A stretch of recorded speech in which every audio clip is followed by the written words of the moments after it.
Buenos días.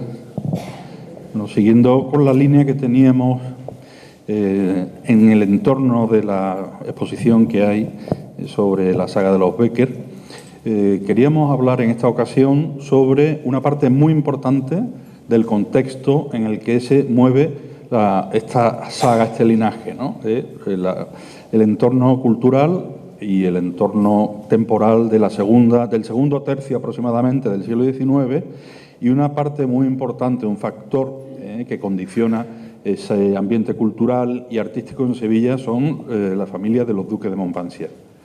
No se puede hablar de cultura, de arquitectura, pintura, coleccionismo, mecenazgo, fotografía, jardinería, en fin, muchísimos aspectos, incluso de fiestas, ¿no? El Rocío, la Semana Santa, sin ignorar el papel de los duques de Montpensier.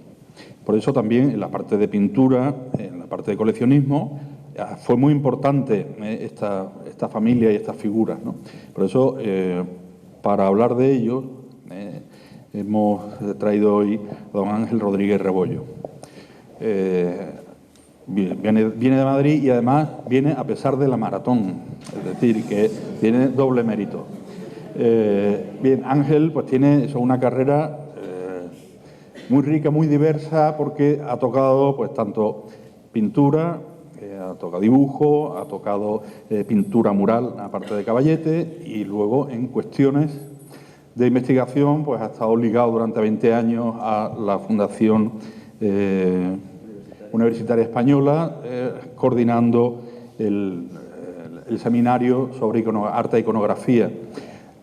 Ha pertenecido a la redacción de la revista Arts Magazine, está involucrado en muchos proyectos de investigación en la Universidad de Valladolid, de la Complutense, de Castilla-La Mancha, en fin, largo etcétera. En el tema de las exposiciones, pues ha estado también siendo comisario de dos exposiciones, ¿no? Una en la Biblioteca Nacional sobre los carduchos y otra más recientemente sobre una colección particular española excepcional en Málaga. Bueno, seguro que se me olvida algo porque su currículum es muy rico, aparte de...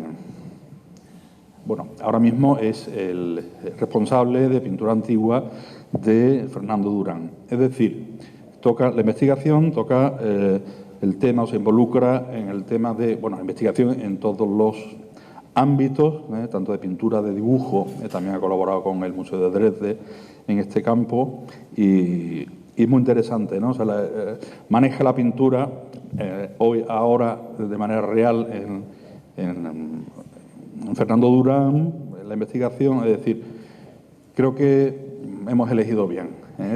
Estamos esperando también que, bueno, ya publicó el libro de los Montpensier en el 2005 y, bueno, estamos esperando ya que continúe publicando sobre el tema.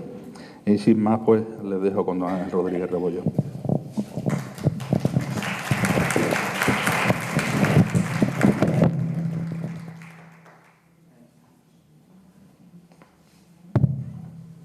Bueno, buenos días. Muchas gracias a todos también, a pesar del decía Ignacio. Y nada, gracias por la presentación. Yo simplemente, siempre lo digo, soy una persona a la que le gusta mucho lo que hace y eso pues se nota, creo, en los resultados. Y además, aunque tenga este acento y demás, bueno, pues yo soy también de aquí, con lo cual la maratón me la he comido porque he aprovechado estos días para estar con mi familia, que hacía ya tiempo que no estábamos juntos y siempre es agradable. En realidad, la invitación que me ha hecho Ignacio, que la hago extensible a los amigos, que también hay que darles gracias a ellos por haber querido contar conmigo, tiene mucho que ver con un libro, que es el que tengo aquí, que publiqué yo prácticamente nada más entrar en la Fundación Universitaria Española, gracias al profesor Piet Andrade, en 2005. Ya ha llovido desde entonces, ¿verdad? Cómo pasa el tiempo. Y porque tuvimos la suerte de localizar la carta particional precisamente del duque de Montpensier cuando él fallece, ¿no? Y a partir de ahí se me propuso hacer un primer libro que ahora, pues como todos, ¿no? Después de tanto tiempo reharíamos entero y reharemos, ¿verdad, Ignacio? Y el volver a tocar el tema de los duques es muy interesante porque él y ella son unos personajes muy poliédricos, ¿no? Que tienen una fotografía con 5 de sus 7, 8 hijos que tuvo, ahora los veremos, de los que sobrevivieron, desgraciadamente, dos y medio, ¿no?, con María de las Mercedes. Esto es una fotografía de hacia 1860 y también nos retrata un poco al personaje que es, como dice Ignacio, es un personaje, y ustedes lo saben perfectamente, es un personaje fundamental para el campo cultural sevillano, pero también español e incluso internacional en cuanto al coleccionismo de pintura y al patrocinio. Claro, en una hora prácticamente no podemos hablar de casi nada, pero intentaré hablarles de casi todo en el sentido de que voy a intentar hacerles una pincelada un poco de lo que este señor supone, de lo que trae, de la relevancia de lo que trae a Sevilla, porque él también recupera muchas piezas que habían salido después de las revoluciones, de la invasión francesa, de la revolución de cuando Mendizábal y demás. Entonces, es un personaje muy poliédrico porque también trae fotografía, en fin, trae un poco de todo. Y, de hecho, la intencionalidad de traer esta fotografía al principio también tiene ese sentido, ¿no? Él es el gran introductor en España, sobre todo de la fotografía, y le debemos, o se le debe, ya lo tengo casi personalizado porque llevo tratando con él muchos años, muchísimas cosas. Aquí tenemos a la pareja, porque lo primero es presentarles a ellos, ¿no? Que tienen los retratos del duque y de la duquesa. Esto es 1846, cuando ellos contraen matrimonio en Madrid. Saben que todo este tema del matrimonio del duque de Montpensier y de la infanta María Luisa tiene mucho que ver con la política del momento, con Isabel II, a la que había que buscarle un marido y demás.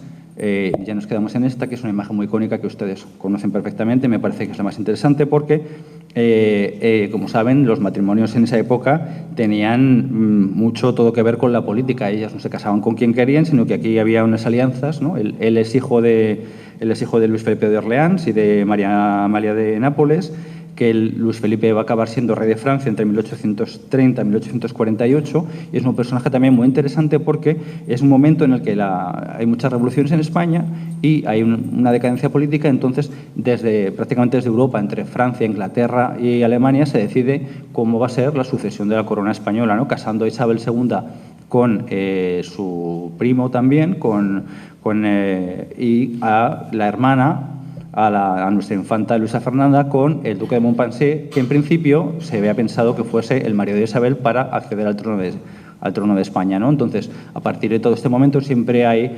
una visión del duque de Montpensier como conspirador. En fin, nosotros aquí en este momento yo siento decirles que me voy a apartar de toda esa parte conspiratoria, que es muy interesante, pero también hay que entenderla dentro del conjunto del mundo para ver un señor que, además, lo comentaba también con Ignacio antes, cuando uno repasa su biografía se da cuenta de este señor. Decimos ahora con el tema de los viajes y demás, este señor se pasó la vida viajando, comprando, sacando cosas de aquí y de allá para traerlas a Sevilla y para sacar a Sevilla como su corte, ¿no? Isabel II decía que en Sevilla estaba la corte chica, en realidad era una corte cultural mucho más fuerte, más importante que la propia Madrid en ese momento, y todo se hace gracias a ellos. Y además es interesante también ver cómo estos dos personajes, tanto el duque de Montpensier como ella, formaron un equipo, ¿no? Porque en estos momentos de matrimonios concertados, pues muchas veces ellos hacían su vida, pero aquí en realidad hubo un equipo muy fuerte. Si estaban enamorados o no, eso se lo dejamos a ellos, ya nos lo contarán algún día si conseguimos contactar, pero de momento lo que sabemos es que fueron un equipo muy fuerte, muy potente, ¿no? Y de hecho aquí tenemos el cuadro de Blanchard, que yo creo que es el retrato más bonito, ¿no?, de la familia. Es un cuadro del año 1853, que también estuvo en la colección, el Palacio San Telmo, y que nos cuenta un poco. Es un poco un resumen de lo que vamos a ver. El duque aparece vestido a la moda francesa, pero lleva ese gorro, pero ella aparece vestida como una manola, esa imitación de la representación goyesca, pero ya llegaba a mediados del siglo XIX, pero con unos vestidos muy ricos, porque en ese momento vestirse de esa manera en Sevilla era un signo muy fuerte, y ven tres de sus hijos, ¿no? Tenemos a María Isabel, la condesa de París. Los he destacado en amarillo, son los hijos que le sobreviven. Fíjense que de todos los hijos, solamente María Isabel, que es la condesa de París, y Antonio, el duque de Galiera, son los únicos hijos del matrimonio que van a sobrevivir. El resto van a fallecer. María de las Mercedes, la famosa reina de España, que fue reina unos meses también, pero en este caso quien tenemos en la pintura tenemos a María Isabel, a María Amelia y a María Cristina. Un personaje también muy importante para él, y luego lo veremos, será su hija María Regla, que debía de ser un poco como su ojo derecho. Y aquí tenemos, porque también es importante tener en cuenta Y aquí tenemos las fotografías, esto es fundamental, porque antes de contar la colección es fundamental saber qué es lo que pasa con la colección, ¿no? Él cuando fallece en el año 90, por eso yo hablaba de la carta particional, solo le quedan 2 hijos, o sea, a su mujer le quedan 2 años para vivir, y lo que se hace en esa carta particional es ya decidir cómo pasan las propiedades. Pues las propiedades van a ir directamente, una a la condesa de París, que es la señora que tienen ustedes arriba, y a Antonio de Orleans, duque de Galiera, la otra parte. Ella se va a quedar con, fundamentalmente, Sanlúcar de Barrameda, con Villamanrique de la Condesa, y él se va a quedar con Sanlúcar de Barrameda. Aquí tienen 2 cuadros de la exposición de los hermanos Becker, de Joaquín, y arriba lo que tienen también, que es una cosa muy importante que nos ayuda mucho a saber cómo funcionan las pinturas, por eso también lo comentaba Ignacio, las pinturas muchas veces hay que tocarlas y hay que verlas por delante, pero sobre todo por detrás, porque esas pinturas por detrás nos dan mucha información. Lo que tienen en la pantalla arriba es un retrato inédito, desconocido hasta la fecha, también quería traer alguna novedad, es un cuadro de Van den Hamen de Lope de Vega, que estuvo en la colección, estuvo en la escalera del Palacio, y los cuadros, una vez que ellos fallecen, por detrás se estampan con las particiones. Ven la I de Isabel y el número 209 que corresponde con la documentación de la carta particional, ¿no? Todo este tipo de información es la que nos permite después localizar las pinturas una vez que se ha iniciado la dispersión, porque claro, imagínense, tendremos localizada pues igual un 50, un 60% de la colección como mucho. Entonces, cuando nos aparecen estas cosas y miramos los cuadros por detrás y no encontramos rentelados, pues nos aparecen estas sorpresas.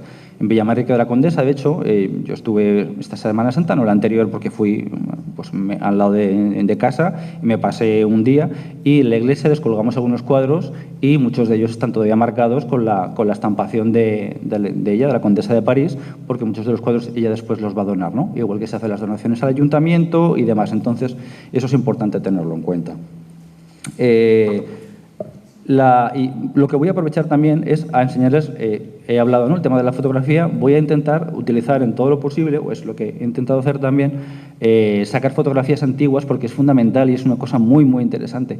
El duque va a traer a todos los grandes fotógrafos de la época, ¿no? Aquí vamos a utilizarnos a Clifford, y yo voy a intentar ponerles, en la mayoría de las ocasiones en las que yo pueda, fotografías tanto de los cuadros como de los propios del edificio, evidentemente, tal y como estaban cuando él vivía. Es decir, aquí tienen la imagen del Palacio de San Telmo, que saben que lo compra, ellos están en Francia, después vienen a Madrid, pero la reina Isabel y los grupos de política no los quieren tener cerca, entonces los mandan a Aranjuez. Eso es importante también, porque la concepción de los reales sitios que ellos tienen, sobre todo ella, ¿no?, la infanta, tienen en Madrid, el duque la va a intentar adaptar aquí, y van a ir empezando a hacer compras hasta crear toda una serie de reales sitios. Eso es interesantísimo tenerlo en cuenta, porque San Telmo se va a construir como su palacio real, ¿no? Ellos lo reconstruyen con Balbino Marrón I, que es el personaje fundamental arquitectónico, que a su vez, y para un poco engancharse con la sociedad de Sevilla, con la arquitectura, van a intentar imitar a Leonardo de Figueroa, que es el arquitecto de, ya lo saben, ¿no?, San Luis los franceses, los venerables, en fin. Tienen muy claro lo que tienen que hacer, porque él trae modernidad. De hecho, el Palacio de San Telmo va a tener luz, va a tener telégrafo, va a tener baños, que es algo que no existía en España, salvo en el Palacio Real de Madrid, y que se estaba empezando a hacer, e incluso la propia Isabel va a imitar a sus cuñados, con los que no se lleva demasiado bien, porque era una señora pues bastante particular, ¿no? Entonces, fundamental, el palacio, y además él tiene un sentido muy claro de lo que quiere hacer. Él quiere fotografías de los espacios más importantes, para enseñarlos no solamente en España, sino para enseñarlos en el extranjero, y la fotografía evidentemente es el mejor medio, teniendo en cuenta que este tipo de fotografías que nosotros vemos y que tienen ustedes en pantalla no son como ahora nuestras fotografías en pequeño. Esto eran placas muy grandes que se estampaban, eran placas de un gran tamaño, donde se podían ver muy bien las obras, los espacios, hasta tal punto de que muchas veces, y lo verán más adelante también, nos podemos servir de este tipo de fotografías para localizar pinturas que están después inventariadas, ¿no? Entonces, ¿él qué hace? Él diseña un palacio real nuevo para él, en San Telmo, con los jardines, el futuro Parque de María Luisa, donde va a haber una serie de espacios fundamentales. Su despacho, que va a ser un espacio profundamente familiar, también lo veremos ahora, y el salón de columnas, que es este que tenemos, que es la creación nueva del ala que da al río, y que se va a convertir pues, con una gran galería, porque además el palacio estaba abierto, comillas, al público, porque el palacio no solamente era un espacio de vivienda, vivienda, sobre todo la parte de arriba, sino que la parte de abajo era un espacio diseñado para acoger a visitas.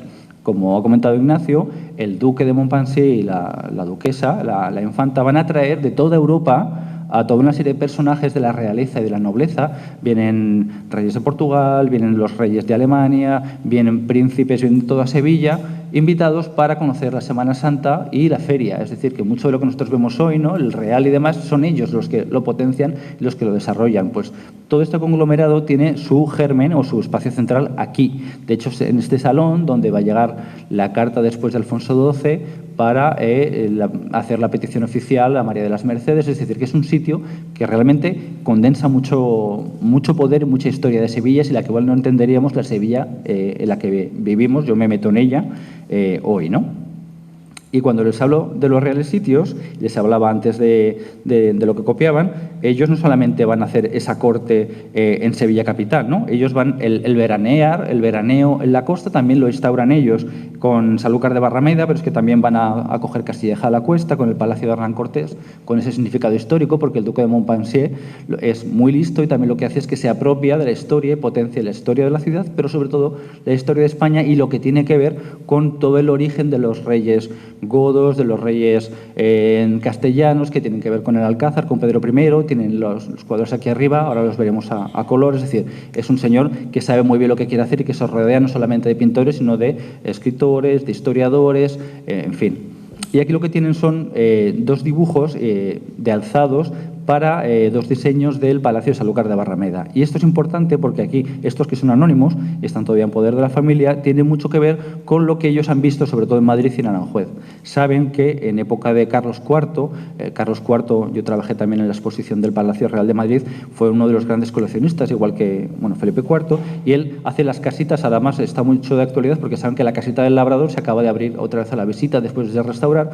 Bueno, pues Carlos IV se trae a una serie de diseñadores que le van a hacer dibujos como este para colgar sus cuadros, pero donde se diseñan las puertas, las mesas, las ventanas, los arrimaderos. Aquí ven también que, como Sanlúcar, él recupera la cerámica andalusí antigua, ¿no?, y hace los arrimaderos que ahora, pues no sé, mi patio tiene en Sevilla, aquí en casa, en el pueblo, tiene este mismo tipo de azulejos. Es decir, que es que estamos viviendo de toda esta gran renovación, ¿no?, y de todos estos espacios de recreo que ellos van a crear y que van a imitar no solamente primero desde Sevilla, sino que las propias casas nobiliarias grandes, los Medinaceli, los duques de Arcos y demás, van a imitar y van a venir a Sevilla a todos estos eventos de Semana Santa, de la feria y demás, y los van a imitar y van a empezar a hacer también casas pues en el puerto de Santa María y demás, y se va a revitalizar también la economía, que es muy importante, ¿no? Aparte, tengan en cuenta que desde Cádiz, cuando se hace la desamortización de Mendizábal, todo el norte de Castilla estaba controlado desde la corona, entonces todo el comercio se seguía haciendo desde Cádiz hacia el norte, hacia Inglaterra, hacia Francia. Todo se gestionaba desde Cádiz, el puerto, y el río hasta Sevilla, con lo cual él va a ser el catalizador de todo aquello, ¿no?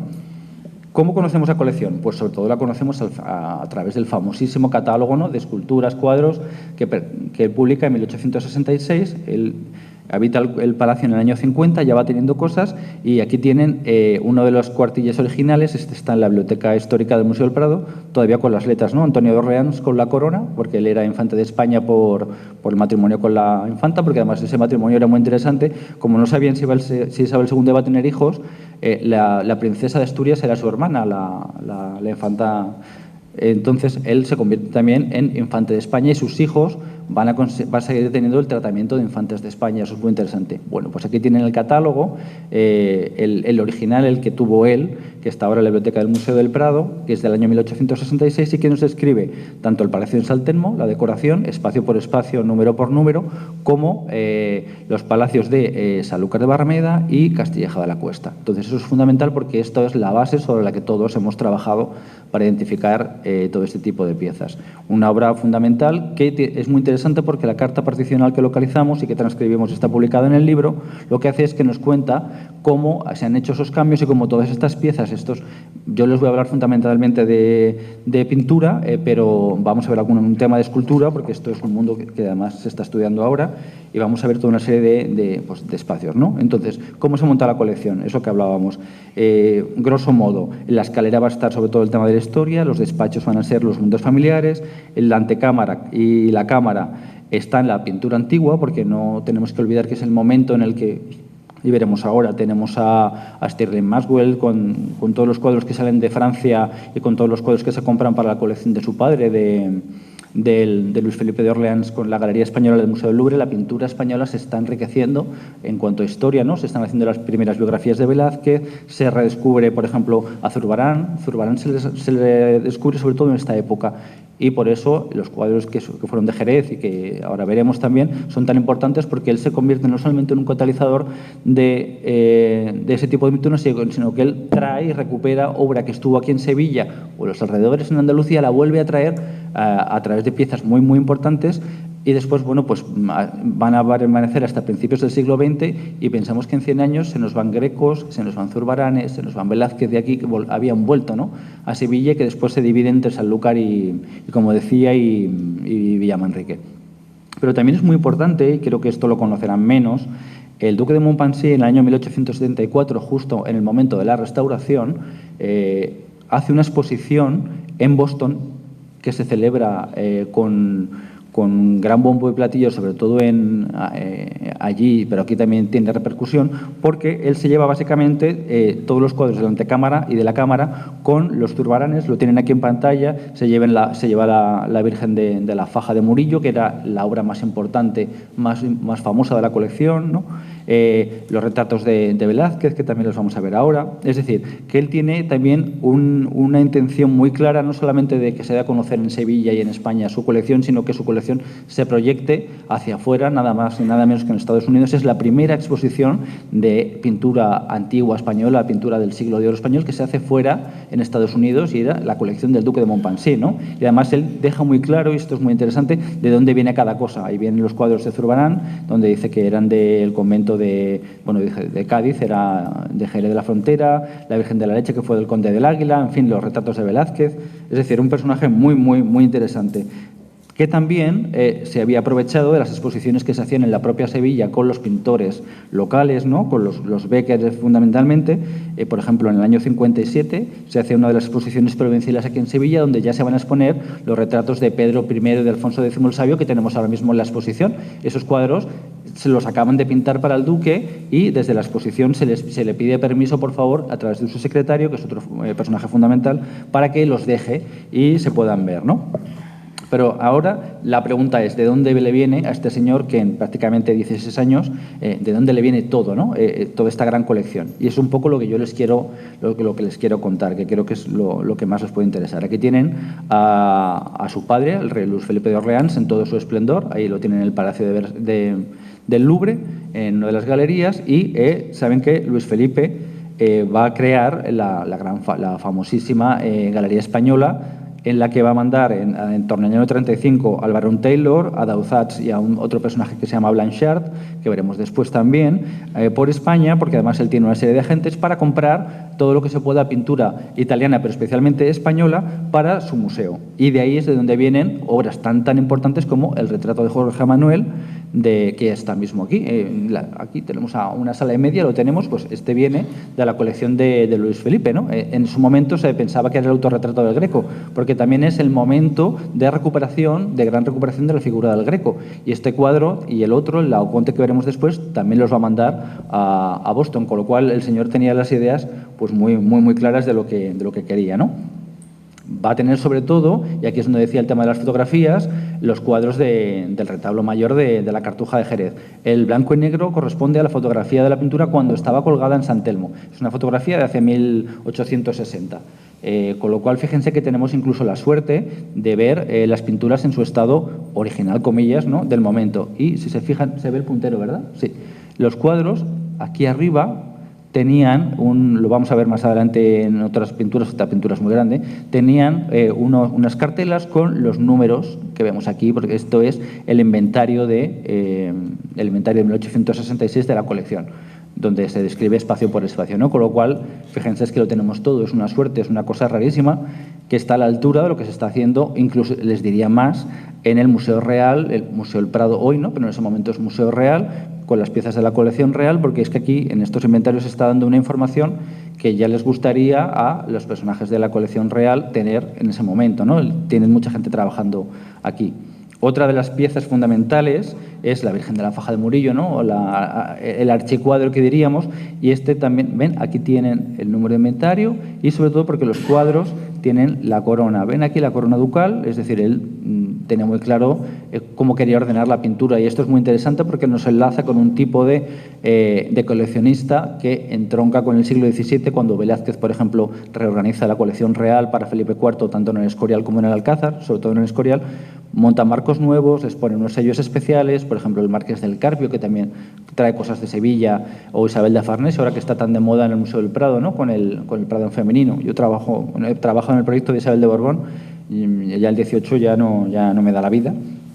Entonces, él tiene muy claro que tiene que mantener toda una tradición que tiene que ver con las colecciones reales a las que el por infante de España pertenece y demás, ¿no? Y además es una colección, piensen que el rey Luis Felipe es rey hasta 1848. Después hay una revolución y es cuando ya viene la República actual, se le echa, ¿no? Entonces él mantiene un poco su colección, pero para mantener el tren de vida manda la colección a Londres y la vende. Y su hijo, el duque de Montpensier, a través de unos agentes de la casa Colnaghi, empieza a comprar estas pinturas que van a venir a Sevilla. Por eso les decía que es muy importante. Los Zurbaranes él los compra en Londres. Es decir, los cuadros de Zurbarán estuvieron primero en Jerez, viajan a Sevilla, después viajan a París, de París los mandan a Londres. El duque de Montpensier los compra y se los trae a Sevilla, los deja para la exposición de Boston, vuelven y cuando él fallece van a Villamanrique y a partir de ahí empiezan toda una serie de historia de los cuadros que viajan por media Europa hasta que acaban pues, los Zurbaranes en Grenoble, la Virgen de la Faja todavía en manos de particulares y demás, con lo cual fíjense un poco también esta idea de catalizador. Y además esta obra era muy, muy importante, lo vieron en la exposición que se hizo aquí de Murillo y su estela, ¿no? Fue una obra fundamental que procedía a su vez del Conde del Águila, que era uno de los grandísimos coleccionistas de la Sevilla del siglo XVIII. Pero también los duques, bueno, a ver, se nos ha ido esta diapositiva, se ha saltado. Bueno, de la colección Luis Felipe también viene en Goya, y esto sí que es importante, no está bien en su sitio, porque también estamos en el momento en el que los herederos, tanto el hijo como el nieto de Goya, Marianito, o Mariano, le conocemos Marianito por la pintura de Goya, pero es Mariano, está vendiendo todavía todo lo que tiene su padre, incluso la Quinta del Sordo. También les voy a enseñar un ejemplo interesantísimo que ha pasado prácticamente desapercibido, y el duque, a través de su padre, va a comprar, baja las manolas al balcón, hoy está en el Metropolitan, y la manola con mantilla que tienen a la derecha, que hoy está en Washington. Estos cuadros vienen de la colección Luis Felipe, pero habían sido adquiridos por Dauzats, ¿no? y por Llewellyn Taylor en Madrid a los herederos de Goya. Y un personaje fundamental, importantísimo, es la reina María Cristina de Borbón, la madre de Isabel II y de nuestra duquesa, ¿no? Porque es un personaje que muchas veces ha pasado casi desapercibido, es la cuarta mujer de Fernando VII, es la única que le da 2 hijas, ¿no? Por eso también viene todo el tema del mundo carlista y demás. No nos vamos a meter en política porque si no pues nos quedaríamos en esta diapositiva. Pero es un personaje fundamental porque saben que cuando muere Fernando VII en el año 34, básicamente pues ella casa con otra persona, que es el duque de Riansares, que lo tienen escondido, entonces van viajando por aquí y por allá, tienen posesiones en Francia, es decir, es un personaje también muy poliédrico y muy, no vamos a decir turbio, pero bueno, complejo, ¿no? Y entonces, entre las posesiones que tiene la reina María Cristina está el palacio, bueno, en Francia tiene el Palacio de la Malmaison y en Madrid tiene el Palacio de Buenavista. Pues nada más y nada menos que el Palacio de Buenavista es uno de los que María Cristina cede a su hija con todos los bienes que hay dentro. Y de ese palacio pues viene nada más y nada menos que el retrato de Asensi, de Goya, que es el pintor que ayuda a Goya a pintar en San Antonio de la Florida, es el que hoy está en el Thyssen, ahí tienen el cuadrito, el cuadro de Madrazo, de la Resurrección de Cristo, hoy está en una colección particular, estuvo en la capilla de Buenavista, pero también pasa después a San Telmo a una de las capillas y hoy está en Alemania. Abajo tienen el despacho y el despacho, la fotografía del despacho del duque, que es esta de aquí, ¿no? Él tiene muy claro qué es lo que se tiene que fotografiar. Bueno, pues los techos son de Rafael Tegeo. Los techos eran lienzos pintados que se encastraban. En este momento económicamente era muy difícil pagar fresquistas que trabajasen directamente, entonces era mucho más económico y también muy vistoso pintar grandes lienzos que se metían con grandes bastidores y se encastraban en los techos. Pues bueno, buena parte de los techos de Buenavista los van a desmontar, se los van a traer a Sevilla, los van a colocar, porque después el Palacio de Buenavista lo van a vender al Marqués de Salamanca, que a su vez, ahora veremos, es otro camino de llegada de pinturas a la colección. Y luego tenemos algo muy interesante, es la única escultura que les voy a poner, lo siento, que es esta de Fernando VII, que todavía está en Sevilla. Esta es una fotografía de 1862 de Naper, ¿no?, cuando se inaugura este espacio con motivo de la visita de Isabel II a su hermana. Es una escultura, siento no ponérsela más grande, que se hace, les voy a decir el autor, que es Pierre-Joseph Chardini, que se hace para la Plaza del Palau en 1831 en Barcelona. Con las revueltas y demás, María Cristina, que ya estaba prácticamente en el exilio, decide llevársela a su palacio de la Malmaison. Y llega un momento en que ella decide regalársela a su hija. Entonces la escultura primero está en Barcelona, pero se la llevan rápido a Francia. De Francia viene en barco, es una escultura grande. Viene a Sevilla y se coloca primero en los jardines, se inaugura con Isabel II y es digamos, la única gran escultura neoclásica en España de Fernando VII que existe. Y esta escultura después, por temas de problemas, cuando los jardines se separan del palacio y pasan a ser los jardines del Parque de María Luisa, pasa a otro espacio, y actualmente esta escultura está, no recuerdo el convento, porque esto lo estudia Charo Coppel en su... Pues ahí está, tumbada, sin peana, sin manos y sin el collar del toisón, pero está ahí todavía. Así que recupérenla, porque es una joya de la escultura del 19, que más allá de Fernando VII, que nos pudo gustar más o menos, es una escultura francesa de una calidad excepcional, ¿no? Y es algo histórico. Bueno, pues eso estuvo ahí colocado y ahí tienen la fotografía de cómo se expuso, ¿no? Entonces, fíjense qué interesante también este tipo de piezas, ¿no? Luego también tenemos, bueno, pues en fin, obras fundamentales como la Magdalena de Valdés Leal, aunque en ese momento se atribuía primero a Bocanegra, o esta maravillosa Virgen del Velo de Sebastiano del Piombo, que sabemos que vienen tanto de la colección de Aniceto Bravo como del vicecónsul Williams, a través de Amador de los Ríos y de su Sevilla Pintoresca, porque él los describe en el año 44 en estas colecciones y después aparecen en el inventario, después en el inventario de la exposición de Boston también nos van a aparecer, con lo cual, bueno, pues una la tenemos localizada, de hecho he estado aquí en el museo en alguna exposición.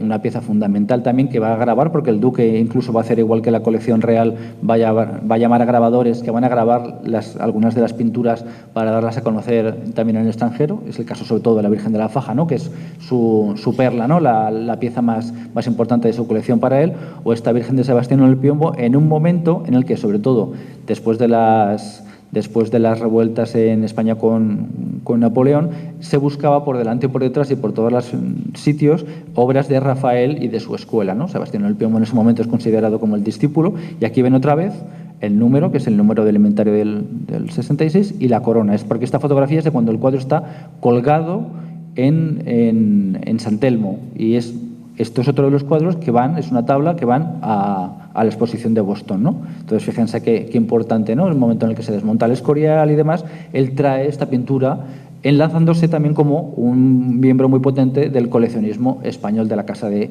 Austria-Borbón. Fundamentales también, y estamos hablando, ¿no?, de Velázquez. Estas dos pinturas, hoy sabemos que no son Velázquez, que no son de Velázquez, seguramente el taller, alguna reducción, son los retratos de Felipe IV y del conde duque a caballo, que vienen de la colección del Marqués de Salamanca, al que ya he aludido, y que Isabel II compra al Marqués de Salamanca cuando tiene una de las bancarrotas y se la regala a su hermana, y el duque se los trae a Sevilla y los coloca en un sitio muy importante, porque claro, aquí sí que se está equiparando con la colección real, ¿no? En ese momento en el que está Stirling, Maxwell y demás sacando toda la biografía de Velázquez, cuando están saliendo todos los Velázquez de España a los grandes museos, primero europeos y después americanos, él se enorgullece de tener estos dos bocetos, que los considera también como dos joyas de la colección. Hoy no sabemos dónde están, esperemos poder enseñarlos, y se los lleva también a Boston, especialmente, claro, diciendo que son de Salamanca y que son nada menos que los bocetos de los cuadros de la colección real y del Real Museo. Con lo cual, pues igual, ¿no?, casi nada. Aquí lo ven, ¿no? Ahí tienen a la izquierda, tienen en la página en donde dicen que son los bocetos originales, que están en inglés, del Real Museo. Y es un regalo de Isabel II, aunque en realidad vienen del Marqués de Salamanca. Y luego también va a recibir, esto viene por parte de ella, de los condes de Altamira, que también entroncan con otra de las colecciones más importantes, que es la colección del Marqués de Leganés en el siglo XVII, va a recibir pinturas de la nobleza ella, ¿no? Y además me parece que esto es muy interesante, esto es de cuando muere el 13 conde de Altamira, y fíjense, dentro de lo que son las mandas testamentarias de este conde que no tiene hijos y tiene que dejar algunas cosas, dice: lego a la serenísima señora infanta doña Luisa Fernanda, en prueba de respeto y cariño que la he tenido desde que nació, ¿no? La relación directa de la nobleza con los personajes, porque ella debía de ser una persona muy, muy querida. Es cuando uno ve, ¿no?, como la relación que tenía con el duque, la relación que tenía con su hermana. Ella, muchas veces, como Isabel II y el duque de Montpensier estaban siempre muy enemistados, lo que hacía es que él mandaba a su mujer para que intentase hablar con la hermana, para convencerla de que había decisiones políticas que se estaba equivocando. Claro, él siempre en su beneficio, pero en algunos casos tenía razón, no va a ser siempre el demonio, ¿no? Pues, y él los mandaba. Pues bueno, esa Sacra Familia de Bacaro no tenemos ni idea, es muy difícil localizarla en la carta particional. Yo incluso he llegado a pensar que pudiese ser hasta esta. Bueno, en fin, es complicado, pero para que vean un poco también esas relaciones de cariño que muchas veces se nos escapan, ¿no?, entre los personajes. Y lo que voy a enseñarles ahora, no sé cómo vamos a tiempo, vamos bien, son estos espacios, ¿no?, de representación, para que veamos un poquito cuáles son los temas que están en boga en ese momento, los artistas y cómo cada uno tiene su sitio en el palacio y por unos temas muy claros. Y empezamos primero por la escalera principal, ¿no?, que es un espacio dedicado sobre todo al que llega al edificio, y se encuentra con pinturas de los hermanos Becker, pero también de Antonio Cabral Bejarano, que empieza este proyecto que después, por su muerte en el año 61, va a heredar Joaquín Domínguez Becker, que a su vez es maestro de pintura de las infantas. Es un personaje muy querido. En la exposición se ve, ¿no?, perfectamente con los dibujos de los entierros de los infantes, con estos dibujos tan bonitos de los duques en la vendimia, que es una joya esos dibujos, porque muestran una faceta, ¿no?, los propios duques cogiendo las uvas, prensando el vino, en fin. Ahí se ve muy bien todo el proceso, ¿no?, de esa relación íntima, personal, ya casi de hombre a hombre, y no de pintor de cámara, por así decirlo, a duque, ¿no?, a patrón, ¿no? Y además también porque nos entronca con Cabral Bejarano, bueno, que ya que estamos en el museo, pues es el primer director del Museo de Bellas Artes, con lo cual, ¿no?, casi nada. Y él trabaja desde el año 50 al año 57, cuando estamos hablando de patrocinio, para los duques. Bueno, pues aquí en la escalera tenemos 4 grandes pinturas. Los Reyes Católicos, evidentemente en este momento no pueden faltar estos personajes en ni un solo espacio regio, no solamente en Sevilla, sino en toda España. Los Reyes Católicos ya se reconforman otra vez con estos grandes personajes de la unificación de España y del tema de la asociación a la monarquía como eje de unión en un momento en el que están las repúblicas cada 2 por 3 saltando por los aires. Pedro I, como no puede ser de otra manera, por la relación que tiene directa con Sevilla, ¿no? Como aparece en el catálogo de la exposición, el fondo del retrato de Pedro I no es ni más ni menos que uno de los espacios del Alcázar de Sevilla, el salón pienso que es el salón el suyo, ¿no?, el de Pedro I, por estos artesonados. Y luego Alfonso X, además, fíjense cómo incluso Domínguez Becker lo que hace es imitar la grafía de la época, ¿no? Arriba, aquí, váyanse después a ver los cuadros, que los van a ver con otro prisma, aquí. Y Alfonso X el Sabio, con toda esta recuperación de las vestimentas, que es muy interesante, porque esto enlaza también con un personaje fundamental, Valentín Carderera, que si lo conocen, hace unos años se hizo una exposición, la hizo un buen amigo mío en la Biblioteca Nacional. Valentín Carderera está también recuperando, tanto a nivel de dibujos, de grabados, de sus propias cartas. Él recorre toda España para hacer estos álbumes que después se graban sobre la historia de España, los grandes tomos de los monumentos antiguos. Gracias a él se conocen hoy en día esculturas, pinturas, conventos, espacios que en la actualidad no existen, han desaparecido, y gracias a toda esta cantidad de trabajos que él hace para grabar y para mandarlos tanto a España como a Francia, y que se ilustren en un momento donde se está también recuperando mucho el tema de lo medieval, de ahí estos reyes, ¿no? Entonces ellos abren los sepulcros en ese momento, muchos de los reyes, y recuperan los tejidos, las casullas, las capas que se conservaban pues desde que fueron sepultados con ellas, y todo eso se traduce en los hermanos Becker en este tipo de representación historicista que al duque le sirve, ¿no?, para engancharse y un poco reclamarse como un heredero más que perfecto, no solamente para Sevilla, sino para la corona de España, porque él todo el rato está intentando, ¿no?, de alguna manera enganchar y conseguir el trono de España. Cuando ve que ya no puede, pues tiene nada más y nada menos que a su hija como reina de España, pero bueno, se le fastidia rápido, ¿no? Y luego también una serie de personajes, aquí tienen el autorretrato de Orrente, que por detrás ya les digo que tiene también las marcas de la Igual. Este es del Museo del Prado, lo hemos llevado este año entre las exposiciones que ha comentado Ignacio. Yo también he participado en la exposición monográfica de Pedro Orrente, del Bellas Artes de Valencia. Y este retrato, que siempre se ha dado como original del pintor, hoy pensamos que es una copia incluso pensamos que del 19. Y aquí también tienen el que les he puesto al principio, el retrato de Lope de Vega, porque la escalera recupera la literatura, recupera la historia, recupera toda la imaginería sevillana. De hecho, Cabral Bejarano va a hacer todos los cuadros de la Virgen de los Reyes, la Virgen del Rocío, toda una serie de imágenes que hoy están en el Ayuntamiento de Sevilla. Es parte de ese legado que cuando él fallece se manda al Ayuntamiento de Sevilla y que está en esa sala que llaman el Salón Montpensier, ahí están.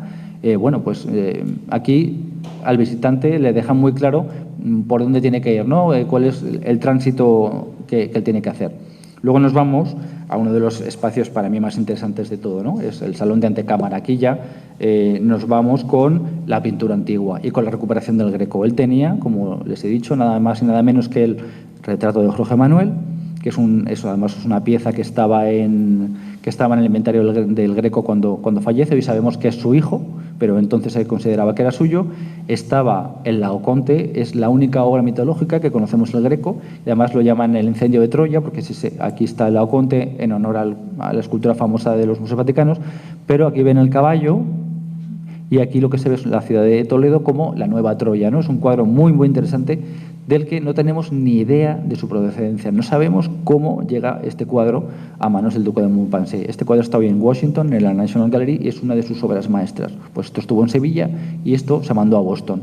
Iba a poner también la fotografía en blanco y negro, pero bueno, es que es tan maravilloso. Bueno, pues se supone que este cuadro viene de la colección real. Hay una referencia en época de Felipe IV, otra en época de Carlos III.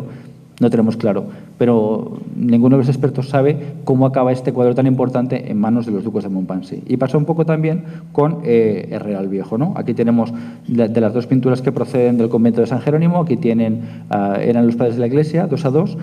Una de ellas se ha perdido y esta se conserva en la actualidad en Madrid en una colección particular, la colección Granados, que lo podemos decir, porque yo este cuadro lo he llevado a una exposición.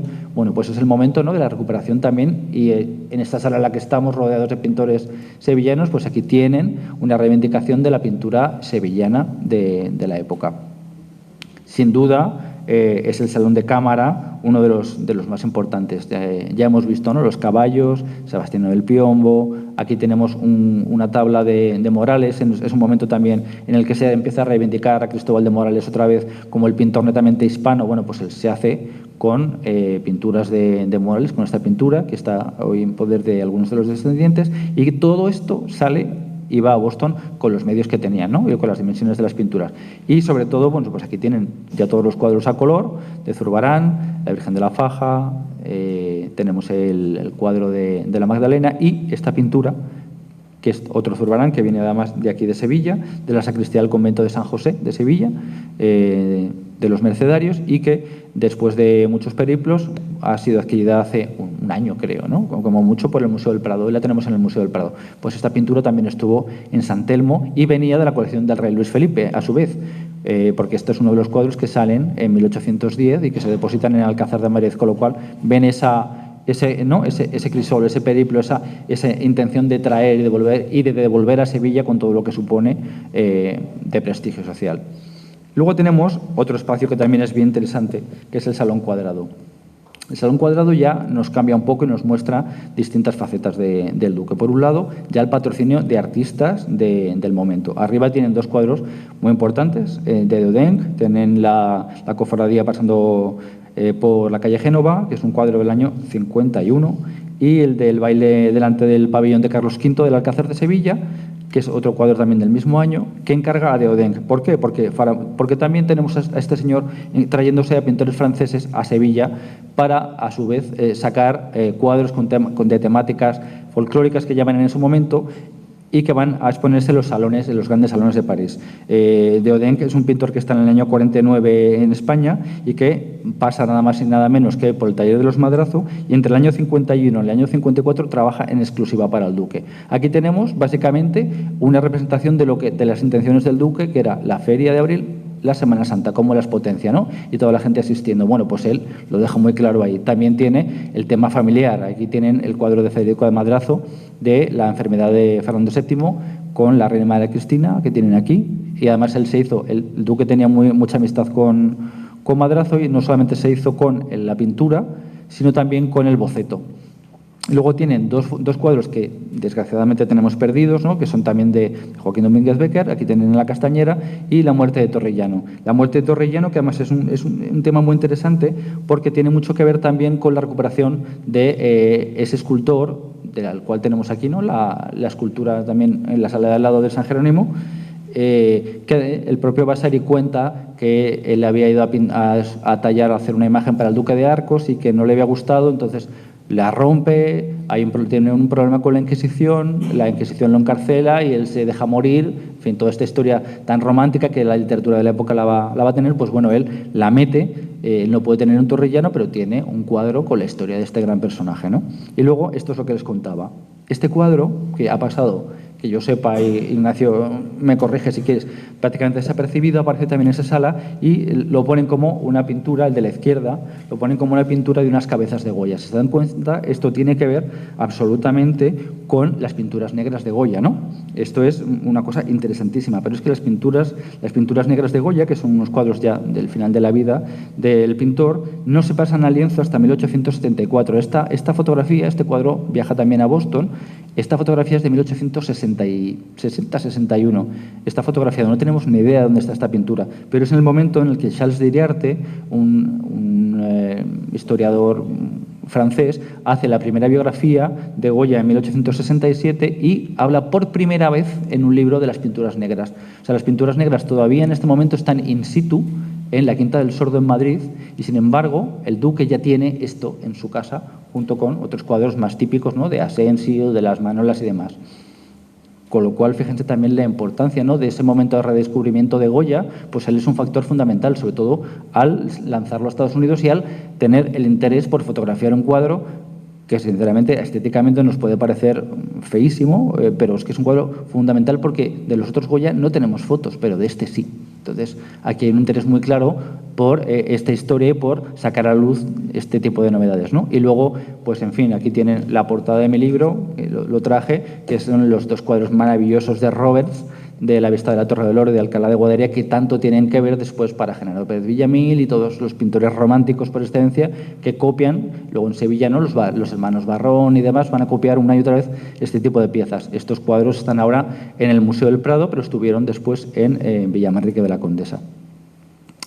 Y ya un poco por terminar, por si quieren hacer algunas preguntas, si hablábamos del tema de cómo estaban colgados las pinturas, tenemos aquí también una fotografía del despacho. Aquí les hablaba de los techos, ¿no? Estos son los techos, algunos pintados, otros se traen y se encastran. Y aquí tenemos una fotografía del despacho del duque, que era un espacio, él tenía muy claro también que lo quería mostrar, que lo quería enseñar, y también nos habla bastante bien de su labor como pater familias, porque todo el despacho está montado en torno a su familia. Aquí lo único que hay son cuadros que tienen que ver, como el que tienen arriba, la entrada de María Amalia y de los propios duques en Cádiz en el año 58, el cuadro compañero, que era el de la visita a la Rábida, porque ya saben también que ellos, otra de sus labores es la de restaurar edificios, ¿no? Restauran la Rábida y encargan las pinturas. En Chipiona también actúan, es decir, actúan en un montón de espacios como restauradores de espacios, sobre todo espacios que tienen que ver con la Edad Media, bueno, el Renacimiento, con Colón. Todo esto también coincide casi al final de su vida con las efemérides, ¿no? En la familia tenemos los grandes libros, ¿no? Del monumento a Colón, de cuando el centenario, estos libros, estos 4 volúmenes rojos grandes, pues todo esto tiene su germen aquí con los duques de Montpensier.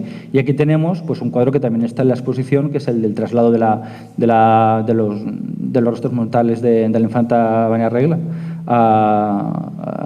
una vez fallecida, que es un cuadro también del año 61, y se lo he señalado con la flecha en rojo, dónde estaba colocado. Esto es muy interesante porque nos enseña, ¿no? Y si se fijan, aquí tienen otro de los infantes a punto de morir. Este es un cuadro donde estaba una de las infantas 4 días antes de morir, la exposición de otro de los personajes. Esto es un cuadro histórico que tiene que ver con su padre en el Palacio de las Tullerías. En fin, tampoco les quiero yo atropellar de información.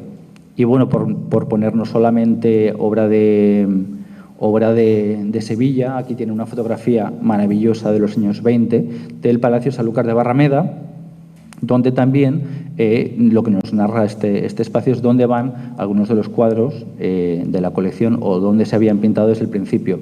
Les he enseñado los dibujos preparatorios, los bocetos para alguna de estas salas, y se dan cuenta, tiene que ver con todo esto, porque estos palacios, y antes también lo hablábamos, no solamente es pintura, es que los duques hacen desde cero estos edificios y diseñan los muebles, diseñan las paredes, los arremaderos, los techos, las lámparas, de todo eso todavía conservamos dibujos que están en poder de los herederos, de las familias, y que esperamos que en algún momento los podamos enseñar.